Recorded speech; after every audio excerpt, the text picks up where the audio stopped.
Welcome back to the channel and welcome to today's video. As you can see from the title card, this is part 3 of making the peacock jacket.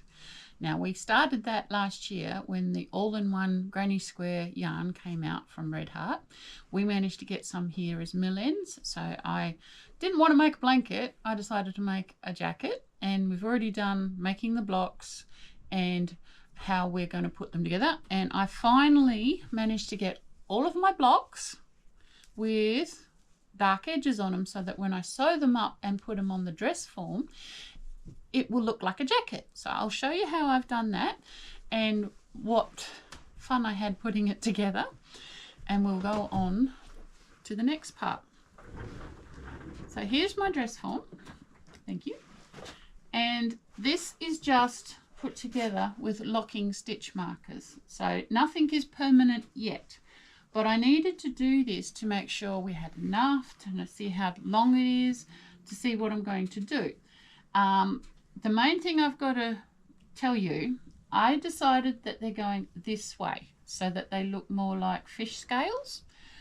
But to do the arms, you actually have to turn the orientation so that it goes outwards. So this is the chest, this is the arm. See, they're going a different way. That's when you put your arm down, they're still going the same way visually. What I worked on with the design is we're alternating 3 squares, then 2 squares. This underarm one is 2, but you've got the top of the shoulders, that's really 3. 2, 3, 2, all the way around. So that's what we're working on. With the arm, this is, if we talk about it as just the arm, there's 2, 1 under here, and then 2 at the back. Both arms are the same, and the back does have a V gap, and that's the next thing I want to talk about. When you're making block garments with granny square blocks, you are going to have missing shape pieces. So like down here we've got zigzags, up here we've got the triangle at the back of the neck. On the arms, we've got this bit here, you know, where they're gaping apart. So that's our next step. We need to make the shapes we're missing. We're also, because this is going to be a cardigan or a jacket, we need to fill in these long edge triangles. So I have actually, using my spare one, if you remember we had this one which the colours were a bit washed out, I still made it up, and I've used that as my guide to work out the unusual shapes that we need to fill the rest of the gaps in. So like this little shape here fits in, not there because that's the middle, here. So he'll fit in there, and that way the pattern stays the same, if you can see that. This one here, like that. So it's echoing the pattern as we go down. This one here is to go in here so that we end up with a straight edge down here. What I've also done is that we have left and right ones. All that means is that where your knots come out, inside or outside, it makes it a left or right. It doesn't really matter, because once you put the edging on, if you put the edging on the right way around, that'll work. This one here is the V for the back of the neck. And that's the main shape. So that's what I'm going to show you in a minute. We're going to do overhead camera, and I'll show you how to work that out, and then we'll be able to put the whole jacket together. So this is our square that we've been using. This one has not been edged, but this is what I used to work out the different shapes I needed. So I used this and then went up to the jacket, or the pinned pieces that making a jacket, and folded it so I could see what I needed to make the square. Now admittedly with this one I didn't quite do it right. This is before I actually used the square, but I'm still going to use this one. This is the back of the neck one, and all this is you just got to remember, looking on this one, we need that shape. So I really should have done this, because this is the bit that's going in, so it's got to echo where the colours are on this block, but only this shape. So that's what it should have looked like. So I'll freely admit I did this one wrong, but I'm going to stick with it because it's done. Done is better than perfect. So that's that one. So if you're going to do your own jacket, you would follow this. So you'd do this beginning as normal, like the block. This is as the block. And then when you get to here, you will only have 1, 2 in yellow, 1, 2, 3, and then I would do the chain 3 for this corner and then go around.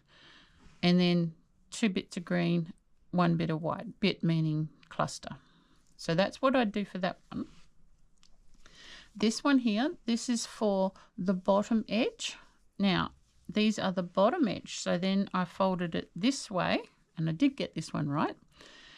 And all I did with this is that I chained 3, then joined it into a circle, chained up, did a cluster, chain 3, cluster, then I joined the green. I haven't actually woven the ends in on these yet. I'm not going to do that until I actually have sewn all these edges together, and that's on purpose. That's not just me being lazy. Not only. I have found if I have to sew, I don't weave edge ends in because they can sometimes close up the holes of the sewing. So I will sew this first, then I'll weave these ends in because they are part of the edge. Just saves a lot of frustration if you maybe put something in the wrong place or something. So this one is one of the bottom edge ones. The other thing I also did is I made myself a list. So like I need 1 in that shape for the back of the neck. I need 4 side fronts, which are these ones. And you do these the same way. You hold your completed square up, match the orientation of the rest of the blocks, and then fold it to what you want it to do. So that's what this one is, if you can see. They echo each other. And all this was the same starting, but only 2 as the other one. And then the red, yeah. And also you've got to remember you have 2 rows of each colour, like the block. You need to do what's in the block.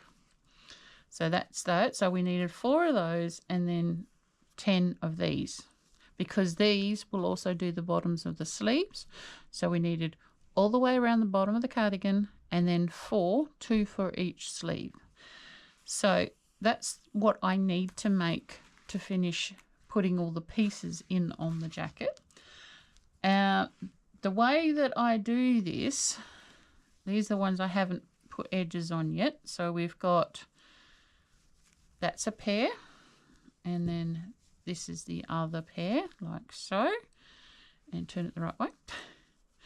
So with this one, you can see all my raw edges are on this side, which makes the last row right side out. This one, all my edges are on this edge, which makes that the right side out. And that way we've got 2 sides of a whole square. Hopefully you can see that. It's just really where you're starting and stopping, which gives you a left and a right.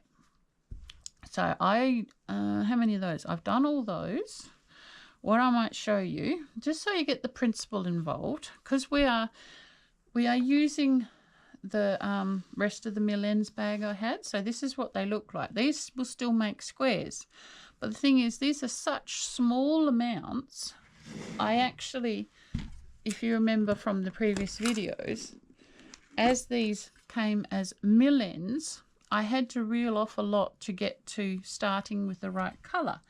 So I have in my scrap bucket all these little pieces of the yarn in the colours that I need. So I just get all of those out and I piece together these partial squares with my offcuts. I did say they would come in handy. So I just get all them out so they're all here and I can pick and choose which bits I want to use. I think you're a different green. No, there's another one. There's quite a lot of them. I think that'll do for now. There is more, but that'll do for now. So if we're making this little square here, if I can find one of these that starts with yellow and goes to green, So like this one, we've got yellow underneath and green. I'm going to use this because then it's just easier for me to carry on. And of course they're wound the other way, so you've got to reel off to start them. So I'm going to get this back to the red because we don't need the red on this one. Reeling, reeling, reeling. All right, just about there. All right, so now we're back to the red. I'm going to take that out the way because we don't need that. I will snip it off and put it back with the rest.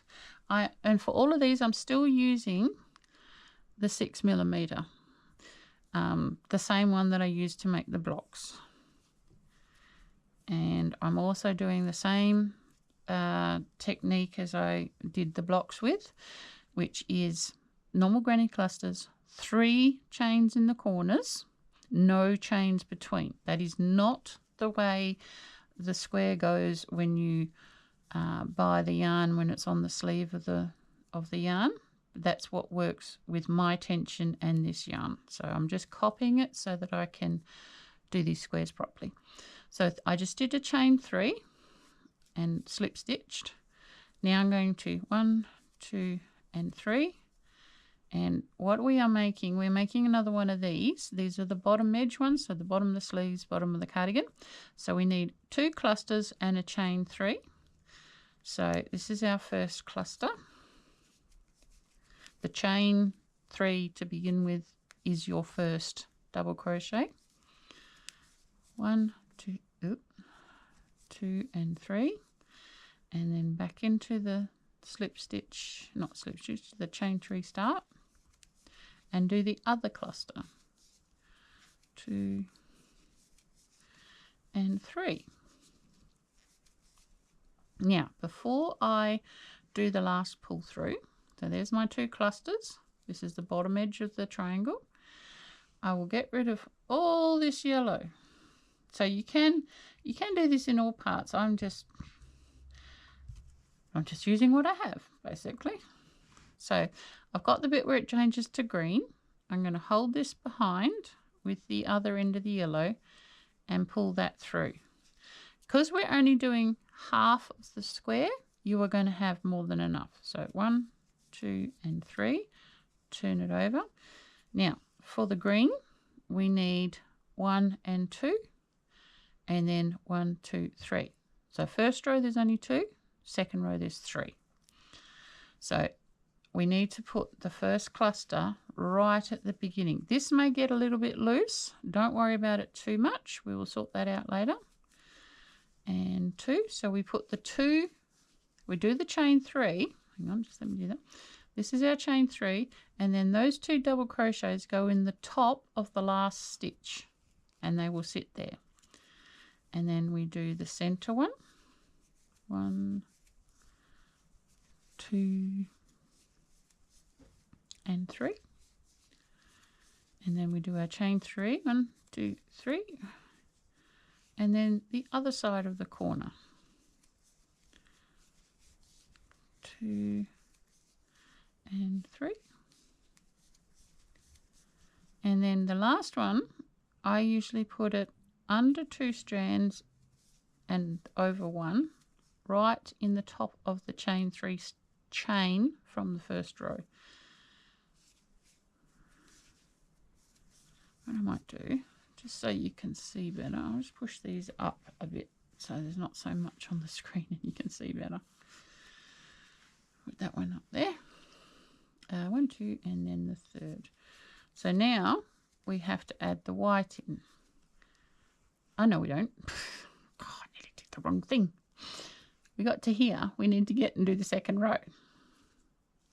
So chain 3, 1, 2, 3, turn it over. Now, 1, 2, 3 chains. So 1, 2, we need to put a cluster at the end here. So we'll do that, same as we began the row. And then into that one.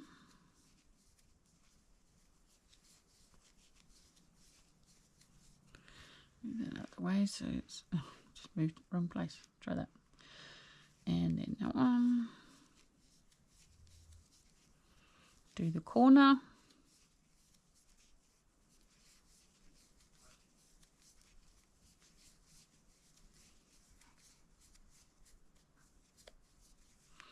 And this one.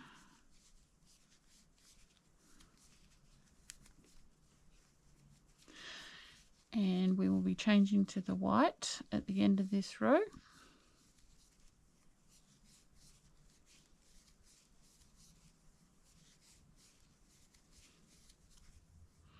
Once again, into the top of the chain 3 that we started with. 1, 2, and oh, do you reckon I can get one out of that? I reckon I can. 1, yes. All right, so next we need a white, and with this one we've got to do 1, 2, 3, 4, and then 1, 2, 3, 4, 5. Right, so 8 and then 10. So I think this little ball of yarn's not going to make it. I might go for this bigger ball of yarn. Same deal as the yellow. Hold the excess behind, turn that and hold that with it. We're not actually tying a knot. Join it in, 1, 2 and 3, turn it over. So there's our little edges there. Leave yourself enough to be able to sew it in later. This one's still sitting here. We'll deal that with at the end. And we need to start another cluster like we did the previous one. Right, chain up 3 and then do the 2 in the top of the last stitch.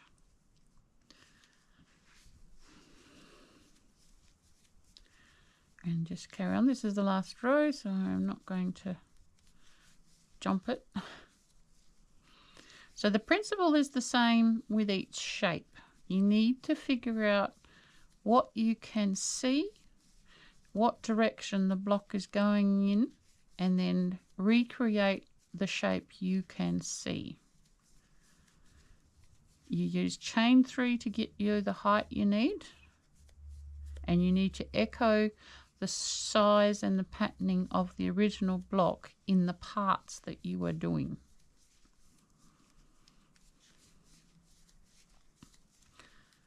And this one.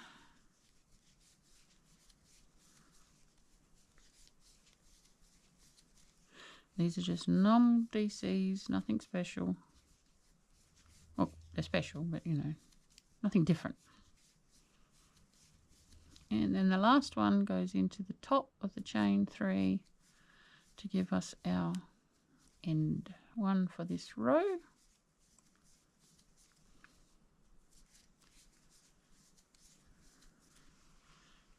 Make sure it doesn't tangle up the other yarn. There you go. I'll clear it off again. Chain 3, 1, 2 and 3, turn it over. So this last one we need 5 on it. So 1 in the corner, 2, 3, 4. We still need 1 at the end.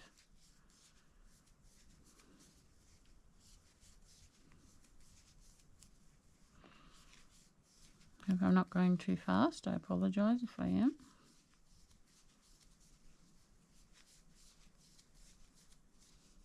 This is also a good way to use up all the little pieces you have left, rather than using what's left of your full balls. That's what scraps are for. That's why we keep them. This is going to be close. This is the size of our ball. We should be able to do it.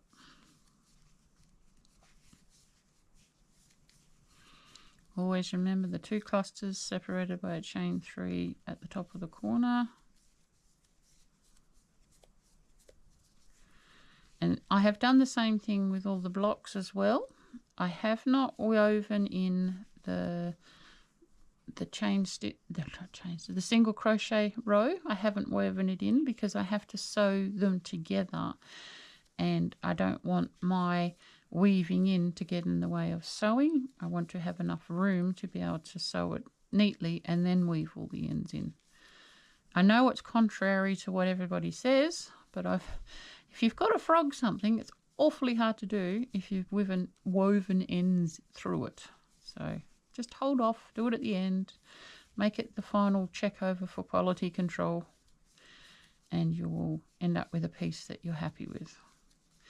And this is the last one. So just, oh no, we didn't go. We've got to go through the chain under 2 over 1. If we go in the gap, it makes a hole.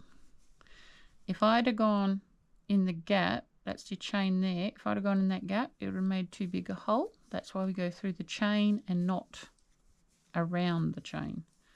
And then 1 and 2, and that's the end of that piece. Cut it off with enough to weave in and put that up there. So that's our little bottom edge piece. And all I do with these, I trim them all about the same length, and then you go along and you tie these two pieces together like so. I use a surgeon's knot so that it's not going to come undone, but I can undo it with a blunt needle if I have to. It's not going to work its way undone. Make sure you get all the bits, tie it off.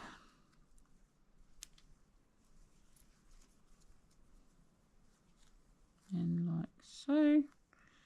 So that's all secured down, and that's our piece. Now I'm not going to show you how to single crochet around the shape. I mean, all I was doing is I'm putting 3 single crochets in each corner. So that's a corner, this is a corner, and that's a corner. And then just evenly spreading the stitches.